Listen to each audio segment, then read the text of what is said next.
from School of Electrical and Electronics Engineering. Welcome to my presentation about my URECA project, AI-based lensless imaging for early disease detection.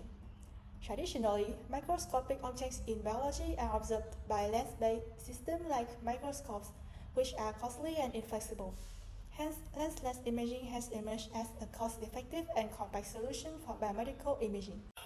In lensless optical system, images captured are interference or diffraction patterns of light reflected or refracted from objects. Then algorithm will interpret those patterns to get final diagnostic images. Here we use deep learning to solve the inverse problem of imaging process due to its ill-posed nature. Because of the limited availability of biomedical data, the model is trained on a synthesized dataset, where nanoparticles are simplified as uniform dots. Here, input data consists of multiple layers of measurements taking a different distance from objects in order to encourage the deep learning model to learn underlying light propagation process. We come up with unsupervised network including two distinct networks, denoted as N1 and N2.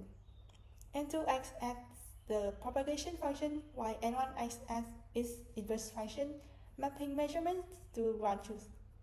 N1 and N2 are inspired by state-of-the-art networks, YNet and Fourier Imager Network, or FIN, respectively. YNet performs well with segmentation tasks, while FIN can model light propagation process from multi-layer dataset. N1 and N2 are pre-trained with supervised dataset before unsupervised fine-tuning. As a result, our model can clearly reconstruct the shapes and position of particles from measurements with minimal noise. We expect our network can also perform well with experimental dataset. Some methods to improve the model including training with large batch size and trying with different loss metrics and hyperparameters. This is the end of my presentation. Thank you for listening.